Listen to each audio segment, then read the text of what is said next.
जैसे ही टाल ठोकी कूद गए कुएं में। जैसे कुएं में कूदे बोले लाला यहाँ तो कोई ना है। बोले दाऊ हमें लगता है आपको देख के भाग गए, हमें लगता है आपको देख के दो ही भाग गए। अब बोले कन्हैया हमें निकालो। कन्हैया ने कहा ठीक है दाऊ निकालते हैं। तो एक रस्सी लेके आए और नीचे डाली। दाऊ समझ गए कि कृष्ण की चतुरता है, हमें कुआ में कुंदेवी की जैसे कृष्ण की चतुरता है, बताते कृष्ण खिलाने। जैसे ही दाऊ ने पकड़ी रस्सी और कन्हैया को दाऊ ने नीचे खींच लो। अब तो कन्हैया और बलराम दो कुआ में खेल रहे हैं, दो ही कुआ में खेल रहे हैं। इतने में यशोदा जी ढूंढती आई, ओ कन्हैया कहाँ है, ओ बलराम कहाँ हो।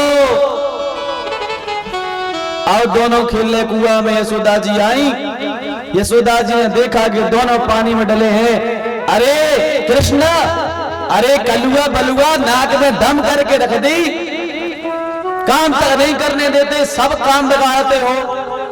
बाहर निकल के आप बताते हैं, हम निकलो बाहर। अब बलराम जी गए, कन्हैया चलो बाहर, पहले तुम ही चलो। कन्हैया बोले पहले हम तो नहीं जानता, तुम बड़े हो तुम जाओ, पहले तुम ही हो गले खाए, बड़े तो तुम ही आओ, पहले तुम जाओ। दाऊ बोले नहीं हम तुम्हें आदेश दे रहे, तुम जाओ बाहर। बोले दाऊ आदेश तो नहीं चल रहा हो, तुम जाओ बाहर, पहले तो तुम ही में घर ले। तो भगवान आराम से बोले एक काम करो दूसरे ने संग चलो। बोले ठीक है। तो दोनों पर निकल करके आए और जैसे ही निकले तो यशोदा जी के चरणों में गिर पड़े। अब जैसे ही चरणों में गिरे यशोदा जी की गुस्सा सब ठंडक हो गई, सब शांत गुस्सा हो गई। भगवान खूब लीला कर रहे हैं, बड़ी सुंदर सुंदर लीलाएं कर रहे हैं भगवान। अनेक अनेक लीलाएं भगवान ने करी हैं। अब भगवान थोड़े बड़े भय से भगवान ने माखन चोरी लीला प्रारंभ कर दी। एक दिन भगवान ग्वाल वालों के पास में गए और बोले भैया सुनो, एक विद्यालय खोलना है। श्री दामा ने कहा वाह, सरपंच का लड़का है, देखो कितनी अच्छी सोच है, विद्यालय खोलेगा। श्री दामा ने कहा भैया विद्यालय खोलने के लिए बोर्ड चाहिए, नाम होना चाहिए स्कूल का, कोई स्थान होना चाहिए, भवन बनवाना चाहिए। अबे भवन बनवाने सरपंच साहब बैठे हैं, कह दो जो कन्हैया भवन बनवा ले। कह कन्हैया बोले नहीं नहीं ऐसी स्कूल नहीं खोलने हमारी। बोले फिर? बोले बोर्ड तैयार है। बोले क्या नाम रखो कन्हैया? भगवान बोले ग्वाल बाल चोर प्रशिक्षण केंद्र वृंदावन यूपी। श्रीदामा बोले दादी की फिर से बोली, समझ में नहीं आई क्या कही। भगवान बोले ग्वाल बाल चोर प्रशिक्षण केंद्र वृंदावन यूपी। श्रीदामा बोलो काय में सके हो कहा? बोले हम चोरी कर सके। सवाल बोलो वाह, सरपंच के मोड़ा होकर जे लक्षण है तुम्हारे, जो करो तुम अच्छे तो तुमने सोची ने चोरी कर सके हो। भगवान बोले जा तो बताओ तुम्हारे तो गंगे कितनी है? सवाल बोलो 2 लाख। बोले देख तो 2.5 हड्डी के घर है, 2 लाख गंगे को मालिक लग रहा हो तुम। जितो दूध दही माखन लग रहा था सब कंस में चलो जा, तुम नहीं लग रहे। 1 गज्जा के मालिक 2.5 लाख गंगे है तुम्हारे। सीधामा बोलो हाँ कन्हैया बात में तो दम है। भगवान बोले मैं ऐसी कोई बात ही नहीं करें जिन्होंने दम न हुए। तो बोले क्या करने? बोले चोरी करबो सिखाए हम, स्कूल खोल ले। बोले ठीक है। अब बोले सरदार लेकर कौन को बनाए? सरदार को बन रहा हो। सब बोले हम सरदार हम सरदार, सबको सरदार ही चाहने का ऐसा। भगवान बोले ऐसे नहीं, एक काम करो पहले अपने अपने घर जाओ, सब चोरी करवे, जे कोई घर चोरी करके पास हो जाए उनको अपन सरदार बना है। बोले ठीक है। सब अपने अपने घरे चोरी करवे गए, कन्हैया भी चोरी करवे गए। जैसे कन्हैया घर पहुंचे तो यशोदा जी घर पे नहीं थी। भगवान ने सोचा अच्छा मौका है, इनने उठाया मक्खन का घड़ा और बीच आंगन में बैठ के बढ़िया मक्खन खाने लगे। भगवान मक्खन जैसे ही भगवान ने 1-2 हाथ तो खाई है, इतने में यशोदा जी आ गई। क्यों कन्हैया क्या कर रहे हो? अब यशोदा जी की जैसी आवाज सुनी सिट्टी पिट्टी गोल। भगवान बोले नहीं नहीं मैया कुछ नहीं कुछ नहीं। कन्हैया चोरी कर रहे? बोले नहीं मैया। बोली फिर क्या कर रहे? मक्खन का क्या कर रहे? अब भगवान ने सोची क्या करें। मैया ने कहा मक्खन लेकर क्या कर रहे? भगवान ने सोचा अब तो पकड़े गए, पर भगवान तो भगवान ने बोले मैया चोरी नहीं कर रहे। फिर बोले क्या कर रहे? बोले मैया एक ज्योतिषी ने, एक पंडित जी ने, बड़े विद्वान थे, उनने बताया था कि जैसे जे मक्खन होता है ये बहुत ठंडा होता है, बहुत शीतलता होती है मक्खन में। तो मैया बोली वो तो हमें ही पता है, हमें जी का बता रहे, तुम जा बताओ मक्खन वो कर रहे थे। बोले मैया हम खेल रहे थे बाहर, हाथ में पहने थे सोने चांदी की कंगन, इनमें लगे थे हीरा। सो हीरा जे धूप में हो गया गरम, सो हमने सुनी थी कि मक्खन ठंडे होते, सो मैया हम आए और हमने दो हाथ अपने मक्खन में डूब दिए, ठंडे हो गए। मैया ने कहा बात तो सही है। भगवान ने सोचा चलो एक बात तो बन गई। अब मैया बोली मगर कन्हैया जा तो बताओ, तुम्हारी जा तो पास हो गई बात, पर जा बताओ मुंह पे कौन से हीरा जवाहरात लगे थे तुम्हारे? मुंह पे का लगा तो मुंह पे का छो मक्खन।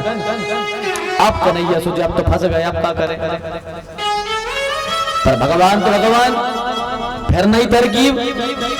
भगवान बोले मैया जैसे ही हमने डाले मक्खन में हाथ, उसी समय एक चींटी आई, एक चींटी आई मैया, और हमारे मुंह पे लग गई, हमने साफ कर दी। तो भगवान मैया को बता रहे हैं कैसी? बोले मैया हमने ऐसे हाथ डूबे, मटके पे लगी थी चींटी, वो आई और हाथ से चढ़ते चढ़ते चढ़ते चढ़ते चढ़ते चढ़ते चढ़ते चढ़ते चढ़ते चढ़ते चढ़ते चढ़ते चढ़ते मैया बोली चढ़ा कब तक चढ़े? अरे मैया बीच में नेटो को चढ़ान तो दो, कोई स्थान तक तो पहुंचन दो पूरी। भगवान बता रहे मैया को, बोले मैया चढ़ते चढ़ते चढ़ते चढ़ते चढ़ते चढ़ते चढ़ते चढ़ते। मैया बोली कब तक पहुंचेगी? बोले मैया बस पहुंचने वाली है, चींटी चढ़ रही है। बोले मैया एक चींटी चढ़ते चढ़ते चढ़ते ओंठ पे आ गई और हमने हाथ फेर दिया मैया, तो बस मक्खन लग गया। मैया ने कहा चलो ठीक है, पर तुमने ये माट मटके झूठे कर दिए, अब ये कोई काम के नहीं बचे। भगवान ने कहा मैया हमसे जो कराना सो करा लो, पर अब क्षमा कर दो, गलती हो गई। भगवान को मैया ने क्षमा किया और भगवान चले। अब जैसे ही मंडली के पास में पहुंचे, बोले भैया बताओ कौन चोरी चोरी करके आया है, कौन बच के आया? सब बोले भैया कन्हैया। मैया ने इतने डंडा मारे पीठ पे के लाल पीठ हो गई, इतने डंडा मारे हैं। एक बोलो लाल गाल कर दो मैया ने, इतना मारो है। तो बोले भैया तो सरदार हम ही कहा नहीं, पर हम ही अपनी मताई को चकमा दे के आ गए, फिर तब तो संसार आए। जब घर ही में हम जीत गए तो संसार अब तो हरा ही नहीं सके हमें। तो भगवान चोरों के सरदार बने। बोले चोरी कहाँ करें? बोले चोरी होगी सबसे पहले गोपियों के घर में। बोले ठीक है चलो। तो चोरी कहाँ की जाए? बोले चोरी होगी सबसे पहले जो यशोदा जी की बहन है उसके यहाँ चोरी होगी। बोले चलो चोरी करने। प्रभावती के यहाँ चोरी होगी आज। बोले ठीक है। आप जब निश्चय कर लिया कि कल फलानी तारीख को प्रभावती के यहाँ डाका डलना है, तो कानो कान खबर प्रभावती के यहाँ पहुंची। प्रभावती तुम्हारे यहाँ कल चोरी होने वाली है। प्रभावती बोली कौन करेगा? बोले कन्हैया करेगा। प्रभावती जो है थोड़ी चिढ़ती थी यशोदा जी से, नाका वाली बनती थी। अरे वो यशोदा आने दो कल कन्हैया को, फिर बताएंगे, रंगे हाथ पकड़ेंगे कन्हैया को और यशोदा जी के सामने ले जाके डांट डलवाएंगे। देख तेरा कन्हैया, देख तेरा पूत चोरी करता फिरता है। दूसरे दिन तैयारी हो गई, कन्हैया की टीम तैयार। अब चोरी हो रही प्रभावती के यहाँ। प्रभावती ने गोपियों को इकट्ठा किया और घर के चारों तरफ छिपा दिया। बोले भैया छिप जाओ, जैसे ही कन्हैया आए रंगे हाथ पकड़ना है। बोले ठीक है। चारों कोनों में गोपियां छिप गईं। एक ग्वाल बोला दौड़ के कन्हैया के पास, बोला भैया चोरी कैंसल। भगवान ने कहा क्यों? बोले प्रभावती ने कड़ा इंतजाम किया है पकड़ने का। भगवान बोले अरे चलो तो सब इंतजाम खत्म कर दे हम। बोले यहाँ से तो चलो, तो देखीजे है। आप भगवान चले।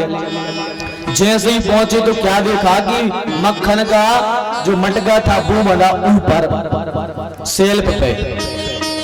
अब ग्वाल बाल बोले भैया कन्हैया आप कैसे उतारे, मक्खन बहुत ऊपर है। भगवान बोले चिंता न करो, पहले 5 घोड़ा बनो, नीचे 5 घोड़ा बन गए। भगवान लगे इनके ऊपर 4 घोड़ा बनो, 4 बन गए, फिर 3 बन गए, 2 बन गए। भगवान बोले अब हमारा सब घोड़ा तैयार। अब भगवान चढ़े ऊपर।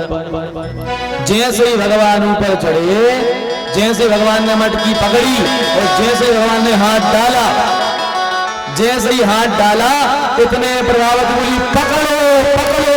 प्रभावती ने चिल्लाई पकड़ो, गोपियां दौड़ी, सुनने चोरी घोड़वा दौड़ गए, ने चोरी घोड़वा ने दौड़ लगाना चाहिए। अब कन्हैया लटके ऊपर, अब लटके केवल मटकी पकड़े। आप प्रभावती आई, बोली कन्हैया नीचे उतर। भगवान बोले हमें तो तंग अच्छे लग रहा हो, हम तो तंग लटके रहे। प्रभावती बोली उतर रहे कि नहीं, नीचे उतरो। आज दिखा दो तुम्हारी यशोदा मैया को, सामने जाकर रंगे हाथ पकड़वा है तुम्हें, खूब नाकवारी बना दे। आज चलो उनके सामने बतवाए कि जी तुम्हारे मोड़ा के जी लक्षणा है, चोरी करत भरा दे तुम्हारा मोड़ा। कन्हैया बोले मैया हमें क्षमा कर दो। भगवान देखो छोटे से और कह रहे प्रभावती हम तुरे हाँ हाँ करें, तुरे पांव पर हमें आज छोड़ दे, तुरी अपनी नाक रगड़े, तुरी रगड़वाए। भगवान देखो कह जा रहा है अपनी रगड़े, तुरी रगड़वाए हमारे पांव में, आज छोड़ दे बस। प्रभावती बोली आज नहीं छोड़ रहे, आज नहीं छोड़े।